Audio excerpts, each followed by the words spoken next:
Okay guys, I welcome you to my channel, which is ACCA Concepts, Problems and Solutions. What we are providing you the financial reporting, and it is international. We are dealing with the papers, and we are dealing with the numericals or understanding, or even the questions that were presented in the paper that was held on Wednesday, the 5th December 2012, and reading and planning was of 15 minutes and writing was of 3 hours. All 5 questions are compulsory and must be attempted.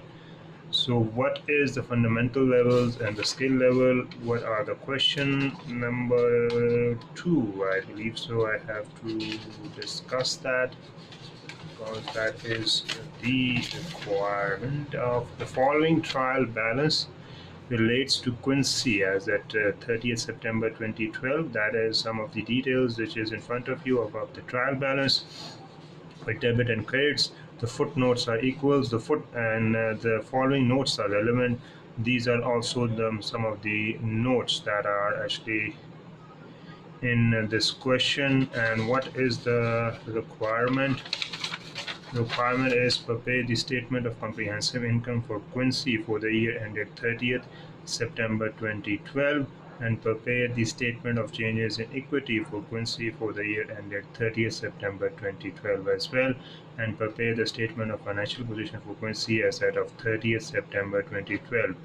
What we are trying to do, we're going to provide the prepare the statement of comprehensive income for Quincy for the year ended 30th September 2012.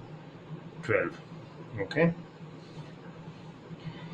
so this is how it has to be dealt with. Prepare the statement of comprehensive income for Quincy for the year ended 30th September 2012. Okay, with the help of it is our 11 mark question, and this is primarily our first question or first part that we're going to solve out. Revenue is also being provided in terms of note, and also administrative expenses also being provided in terms of notes. Loan note, interest and dividend paid is in terms of notes 2 and 3. Land and buildings at cost is in note 4. Plant and equipment at cost note 4. And equity financial asset investment is in note 5. So what is the basic requirement and how are we going to solve it out? That is also a question which is normally when we talk about the comprehensive income, the difference between the comprehensive income and the consolidated income statement is that we have to actually attribute the profit for the year in terms of non-controlling interest and the parent. And when we are talking about the comprehensive income, we have to discuss in terms of other income, we have to discuss gain on revaluation of land and buildings as well, and then it is the total comprehensive income. So that is in total what we are trying to do. So first of all is Quincy, and that is the statement of comprehensive income for year ended September 2012. So revenue is what? Revenue is 213,500 and minus 1,600. That is working 1. And we'll see how we can actually, because revenue is being discussed in note 1. October 2011, Quincy sold one of its product for 10 million included in revenue in the trial balance. Okay, as part of the sale agreement, Quincy is committed to the ongoing service of this product until 30th September 2014, that is 3 years from the date of sale. The value of this service has been included in the selling price of $10 million. The estimated cost to Quincy of the services is $600 per annum, and Quincy's normal gross profit margin on this type of services is 20%. Ignore discounting. So, what is the sales made, which include what? We have to discuss in terms of workings. Number one is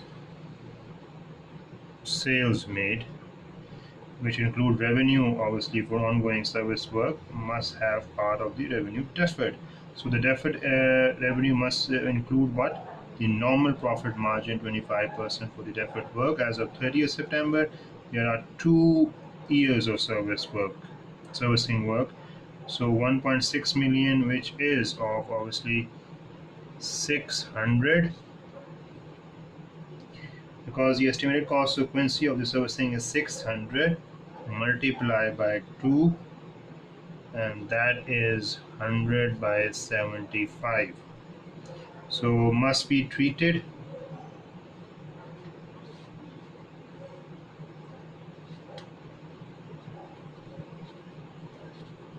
as the deferred revenue,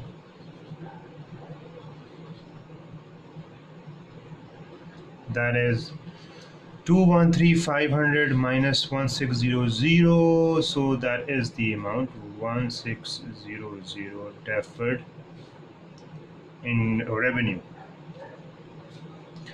So that would be what, this one, and that would be this one. So that is 213,500 cost of sales. When we have distribution costs, that is 136,800, and there are no as such additions when we are talking about the distribution, so it would be as such. Okay, 136,800. We have to deduct cost of sales as well, that is altogether a separate working.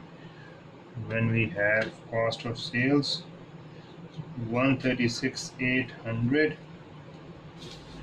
let's see, cost of sale 136,800, and when we have the per trial balance,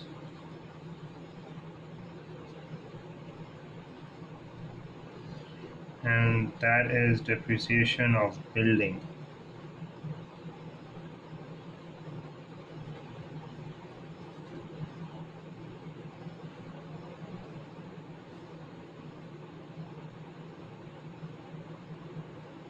That would be 3,000, and depreciation of a plant would be 7,500, so that would be 147,300. Okay, so that would be the cost of sales, 147,500, and then we can say it is the gross profit. That is the gross profit. That would be what, 64,600 probably. That would be the gross profit, and distribution cost is also being given directly, which is 12,500, administrative expenses, admin expenses, that is note also 2, which is a note administrative expenses 19,000, and charge to issue cost for 1 million. These have been charged to administrative expenses. So what is 19,000 minus 1 as an administrative cost? Loan note issue notes 1 million, so that would be deducted, so that would be 18,500 to be exact. That is 19 point no, that is 18,000.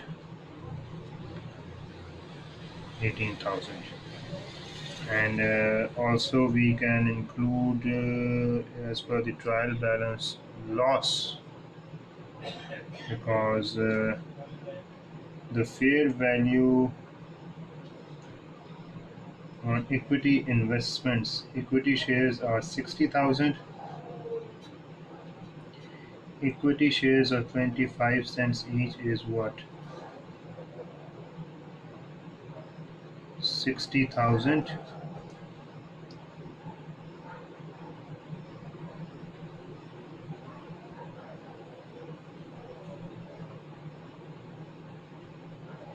Equity shares of 25 cents each is 60,000.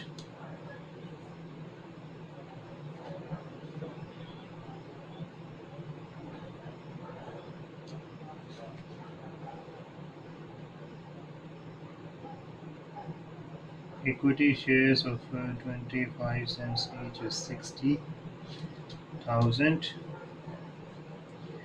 Fair value of equity investment. The equity financial asset investment is 17,000, and the investment had a fair value of 15.7, so that would be 17,000 loss, because it is in the trial balance 17,000, but at the investment at a fair value of 15.7 at 30th September 2012. There are no acquisition or disposal of these investment during the year ended 30th September 2012. So what the loss would be? Loss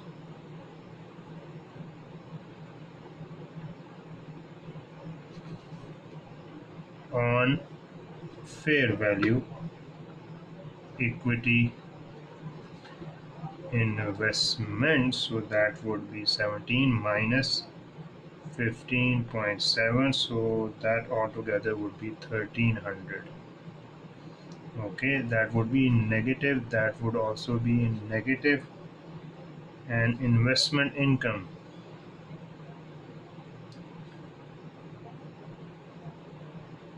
that is 400. Okay, that is given in the trial balance. Finance cost, working 6 probably, so that would be another working.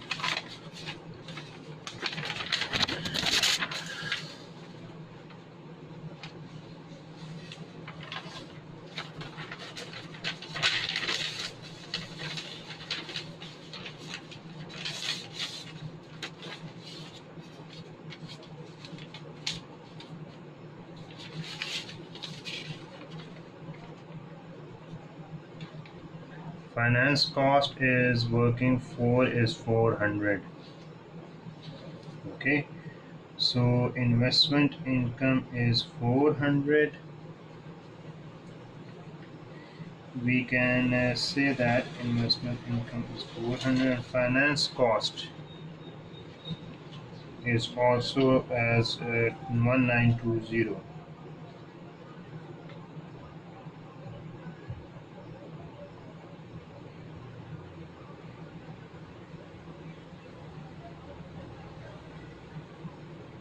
which is 24,000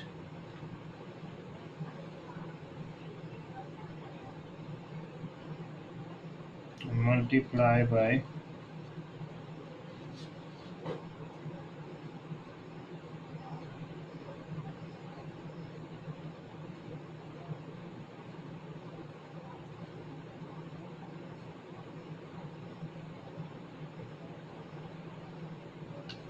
finance cost is 24,000 multiplied by 8%. So that would be 1920. Finance cost would be 24,000 multiplied by 8%, 1920 to be exact is finance cost. If we put over here, so that would be 1920. Okay, so again that would be over here, and that is profit before tax, 31,280, and that is the income tax expense, that is 7,400 plus 1,100 minus 200. Okay, that would be 8,300, and then it would be 22,980. Okay, that would be profit for the year. Okay, so other comprehensive income. Comprehensive income, that is gain on revaluation of land and buildings. Working 3, that is 18,000, and that would be 14,980, and that is the total comprehensive income. Okay, that is 4980, and that is also the statement of comprehensive income for the year. So what are the items? Administrative expenses, loss from fair value equity investment, investment income. Finance cost will be also profit before tax. Income tax expense would be given as per 7,400, because income tax is 7,400 over here.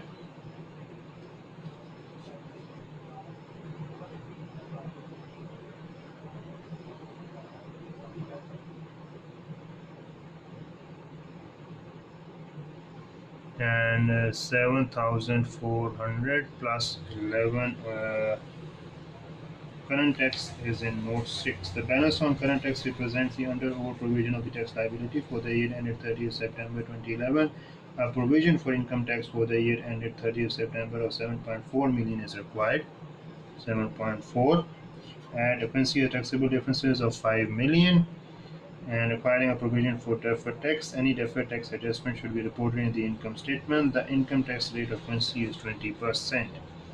So 110, that is current tax, that is 110, also given in the trial balance. So we have to add this one in the notes, income tax, and we have to subtract the 200, okay, which is the deferred tax, because provision is on 5%, 5 million at the rate of 20%, that would be 1,000, and provision brought forward is 1,200, that is the brought forward. Again, the difference carried to the income statement would be 200. Okay, so this is how you're going to solve it out, and let's see if that is 200 from the provision brought forward deferred tax 1,200. Obviously that is high, you need to subtract that one from the calculation of the deferred tax as 1000 multiplied by 20%, so that would be just the difference, and then it would be subtracted. So these two minus this would be this one, so profit for the year would be 22,980. So this is how you're going to calculate other comprehensive income. Gain on revaluation of land and buildings as well, which is working 3, and it is in 18,000, and also we know that land note 4 would be followed, and you can easily land and building 10,000 and 32,000, revalued amount at that date is this, gain on revaluation is this one, and building depreciation year to this is 48,000 divided by 16 is 3,000. So this is how you're going to deal with it. Probably this is the final answer. You can easily calculate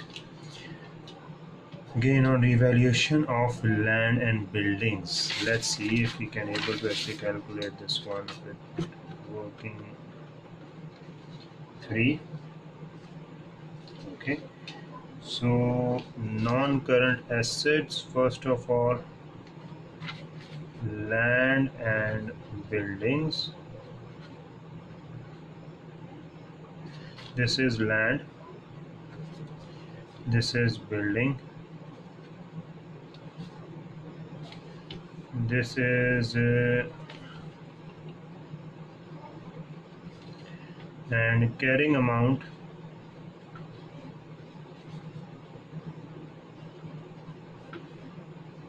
as at 1 October 2011. Land stands at 10,000, and 40 minus 8 would be 32. Revalued amount, that would be 12,000, and that is 60,000 minus 12, so that would be 48. Subtracted, that would be 16, that would be 2,000, and it would be building depreciation year to 30th September 2012, that is 48 divided by 16, that is 3,000. Okay, so that is the whole purpose of doing this, because 16,000 plus 2 would be 18,000 revalued amount. In simple, that is just adding these two. Okay, land and buildings. Okay, so with the help of this, I believe so we have completed the work. If anyone who is interested in having any other explanations of any other notes, any other material, we're definitely going to provide them.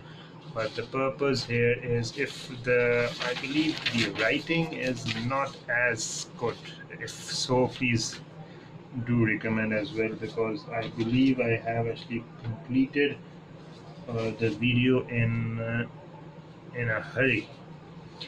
And if you see that the writing is unclear, not readable, and obviously you're not able to understand, do let me know. I'll just put more efforts next time. But the problem, Quincy statement of comprehensive income for the year ended September 2012, is in front of you.